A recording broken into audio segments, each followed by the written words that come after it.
Well, there was a known offender, registered offender, convicted offender on the registry and everything who worked there. And they covered up the fact that not only did he work there, but he was like the manager when it all started. You trap these girls in a circle and make them sleep on rough turf and get them high on paint fumes, and then you try to them. You know part 3 is gonna be crazy if the first claim is MrBeast's production team tried to SA some of the contestants in the 100 Boys versus 100 Girls video. Right, now our word for today is sequel, and the title's not clickbait. I really do think that MrBeast right now is Squid Game incarnate, and if this all turns out to be true, his cheeks will be cooked well done, and you can bet your sweet bippy that these series are getting off in this garbage. Remember Squid Game, right? The extremely viral movie that showcased very powerful people toying around with desperate people in need of money, dangling a huge amount of cash on their face to do ridiculous stuff for them for entertainment. And I will also mention this on my next video on how money can control desperate people, making them dance like monkeys and do some ridiculous stuff for you for entertainment. So Mr. Dogpack just dropped his second part of his journey to take down MrBeast and all of his bad business practice, and it was said that part 3 is coming up. So what is this? Like, it's gonna be a seasonal thing, like the downfall of MrBeast season 1? Now I'm just here to give summary and highlights on what's going on because I don't want to waste your time retelling the same story. So just the summary, then I'll talk about some major parts and give my thoughts on it. Then I'll link Mr. Dogpack's video down below, and I really encourage you to check it out.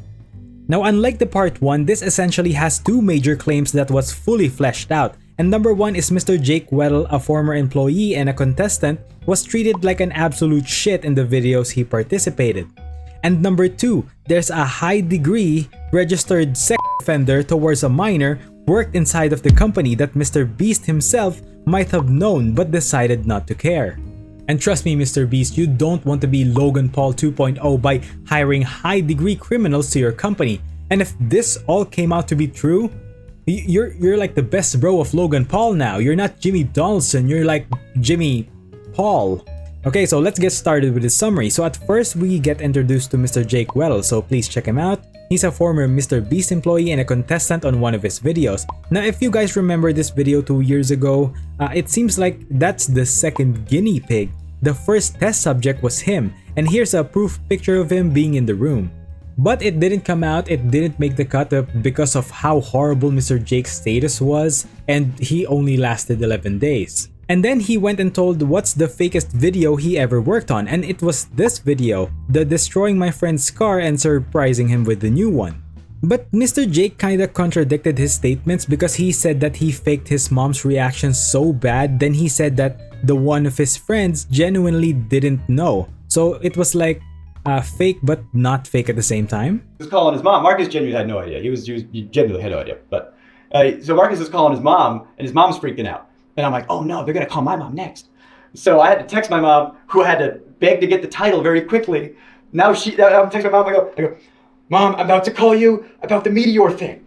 You have no idea? Be surprised. And then I hit send, and then they go, call your mom now. Mom, my car has been destroyed. Wait, what? A meteor hit it. Jacob, I'm on vacation. Do you understand? And then after that, they mentioned one of the most important points in the video, in which they tackled the question of, does MrBeast genuinely wants to help people? Do you think Jimmy really enjoys doing good and helping people? I think Jimmy wants to be the best YouTuber. I think he is laser focused on one goal. And I think whatever he has to do to achieve that goal, he'll do. And I think it was the smartest decision for him that he calculated, because he's very good with numbers. If I donate to charity, people can't say I'm shitty. If I give this homeless guy 10K, what do you mean I'm a bad guy? But I've always thought, if you're gonna do something nice for somebody and you stick a camera in their face while you do it, you didn't do a nice thing for somebody. You gained something. There was a homeless guy on the street and you saw an opportunity for yourself and your image, and you gave one guy $10,000 who needed it to eat, and now the revenue you generated from that video is way more than what you gave.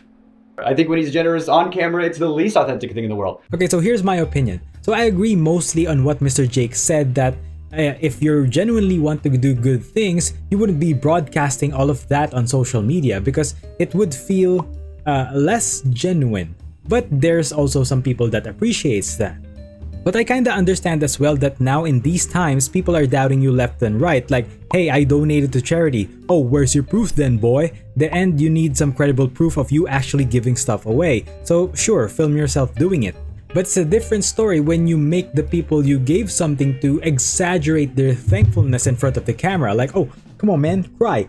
Be thankful. Yes, yes. Pout to the camera. Yeah, yeah. Now after that, Mr. Jake mentioned how awful the challenge was and how the hot tub was not really clean after a few days, and the ice cream machine was milking out rotten cheese scum after a few days, and on top of that, Mr. Jake couldn't sleep because they couldn't turn the lights off because they couldn't film a time-lapse shot. What sick bastards. And it got to a point where like they weren't turning the lights off. You know, I asked them, I said, can we like have like nighttime hours? You know? And they said no, because it would fuck up the time-lapse shots. The time-lapse of what? Me sleeping? Or me not sleeping? Now apparently, they revealed that not letting your test subject sleep is illegal. Like you can't even do that to a terrorist. The lights are on me all the time. I wasn't sleeping. I could not sleep. And I have insomnia problems now. But they might have started there. It was too real. If they're faking videos, why couldn't we fake this one?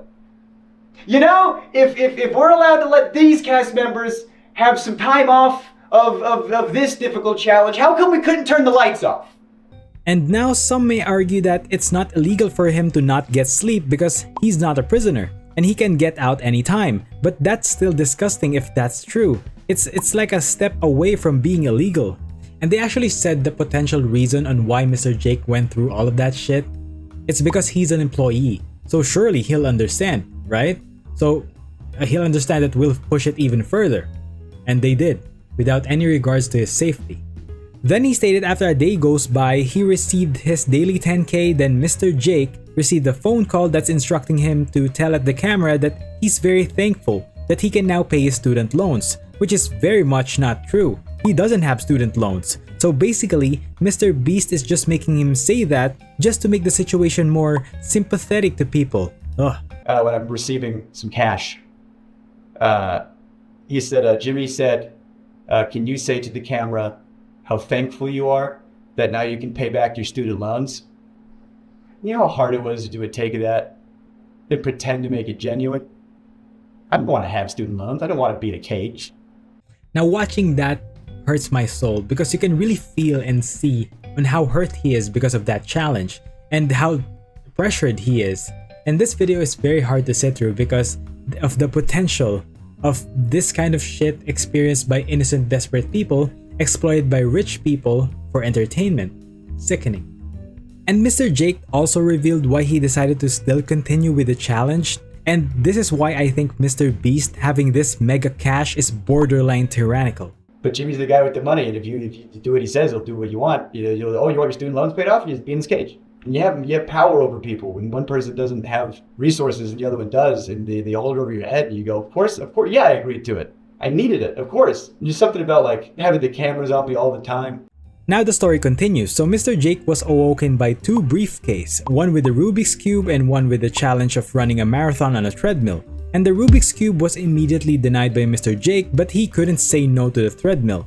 So he ran the whole 22 kilometers. And Mr. Jake also said that he thought that there's an element of him being an employee or an inside guy. That's why they're pushing him that far. There was an element of, oh, Jake will do what we want because he's in-house. You know, that's one of the reasons why they got me. Jake's, he's an inside guy, so he'll do whatever. We can push him a little extra hard because we know he's good. I couldn't say no to the treadmill thing.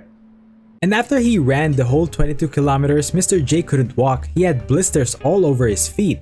And now you're thinking, what an idiot, what a dingleberry.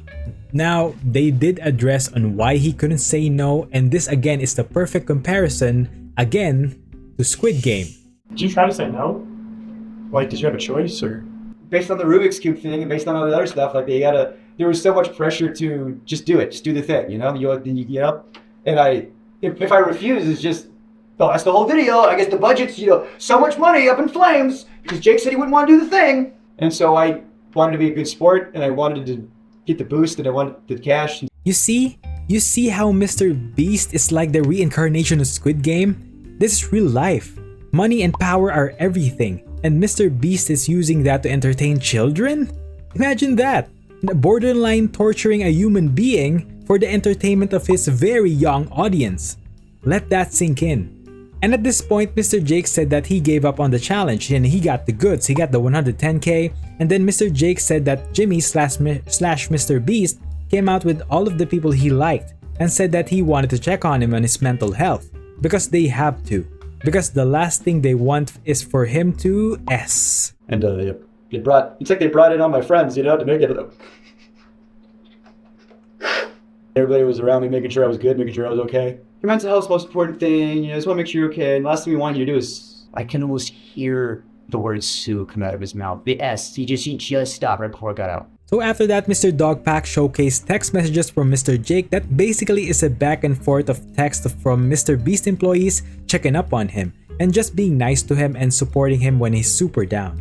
Now after that, Mr. Dogpack showcased part of MrBeast's internal documents, kinda justifying why almost no one could say no, and this is pretty interesting. So as far as like, he could have said no, he could have left at any time. I want to show this segment from an internal document at MrBeast called How to Succeed in MrBeast Production. Specifically on page 19, there's a paragraph called No does not mean no. Already insane, because it seems to be co-opting the popular anti-rape slogan. It reads, when dealing with people outside MrBeast Productions, never take no at face value. If we need a store to buy everything inside of, and you can call the local Dollar Tree, and the person that answers says, no, you can't film here, that literally doesn't mean shit. Talk to other employees and see if they are fans or if any have kids that are fans. Try talking to their boss's boss. Have me DM them on Twitter and try their social team. If all avenues are exhausted and you are left with a no, that doesn't mean don't try the other Dollar Trees because the manager of those could be huge fans and willing to bend the rules. Basically what I'm trying to convey is what we call pushing through no. Don't stop because one person told you no. Stop when all conceivable options are exhausted. This is one of many tools that when combined dramatically improve your probability of success when producing here. So yeah, this idea of like pushing through no's is a big component to working at MrBeast. Now that's insane. That's like saying manipulate everything or else. I really do hope Mr. Dogpack is not leaving any stones unturned because I think by now, if they're portraying MrBeast as this tyrant, I'm pretty sure that he is actively looking for holes to penetrate that could discredit the stories. And after that, Mr. Dogpack showed another evidence that MrBeast isn't really great at cleaning up his mess, specifically in this video, protect the yacht and keep it. And he also said that the cap MrBeast used didn't deny the claim that the debris are still there in the bottom of the lake, which is terrible. It shows a very, very lack of care. Now we get into the sneak peek of the part 3 of Mr. Dogpack on MrBeast hiring very not good people. And I'll show you some of the clips because this is very important. And this, I believe, is the most heinous accusations yet to MrBeast. And if this is true, imagine the damage to his name. Outside of it, Chris Tyson, did you really hear about any sexual misconduct at the company? I heard, people have been let go for sexually assaulting some very young people. Well, there was a known sex offender, registered sex offender, convicted sex offender on the registry and everything who worked there. And they covered up the fact that not only did he work there, but he was like the manager when it all started. So allegedly, there's an actual criminal on his premises? And that criminal is a manager? Oh my god. And he even made a cut in a video? Holy shit. No way. No way. There's no way MrBeast didn't know that this luchador with a beard that probably houses a bunch of bugs in there is a registered sex offender. And his name is Delaware because he couldn't go back to Delaware? Maybe he Delaware'd smash some child there, that's why he couldn't go back. But when I was there, they called him Delaware. It's like, why do you call him Delaware? I didn't know. Apparently they called him Delaware because he's not allowed to go back to Delaware. And that he knew, and because he'll be in videos, he'll be in thumbnails, he'll be around. And whenever he is, he's wearing a mask. Why would you wear a mask? Why would you conceal your face? It's like, what are you concealing? That you are a registered sex offender? And that your face can be looked up on a thing? How much more can you literally cover up a sex offender? And what's crazy is someone did corroborate that story, calling Delaware a hustler per se. And so this is the recorded call. He was a hustler, dude. Like, to be completely honest with you, he was a hustler. There was extra money there that would have been all about his set. You know what I mean? Like, if Jimmy was like, I'm in the set down, and Delaware was like, would you do that for like $1,000? Well, that's like, just go out there and fucking make a set for like 8 hours by himself. You know, I'd be like, yeah, sure, whatever. And it was Reed's idea to get involved. And it was like, we need to get you an APL manager, and then we went through that whole cycle of different VPs and managers, and, you know, people that won't talk to us anymore, because they're scared of Jimmy. And if you really don't do anything in your affidavits or testimonials from people, you have to move very quickly, because one of those people are going to go back and say, So then after that, Mr. Dogpack gave credit to MrBeast's manager Reed because of the amount of right calls he's making. So he's essentially saving MrBeast's anus from prolapsing. Okay, so Reed is MrBeast's former manager who was in the last video telling Jimmy, you know, hey, don't promote gambling to children. So, you know, I think Reed's taken 2 W's this month. You know, don't promote gambling to children and don't have offenders on payroll. I think it's still such an extreme level of negligence. Like, what, you're not doing background checks. You're not. Everyone at your company knows, but somehow you don't know. Now that's pretty much the end of Mr. Dogpack's video. Now I gotta tell you, if the part 3 is all about MrBeast's employee being predators, then knowing that MrBeast's audience are children, MrBeast's company will shatter like an aged kneecap. So that's all there is to it. Bye.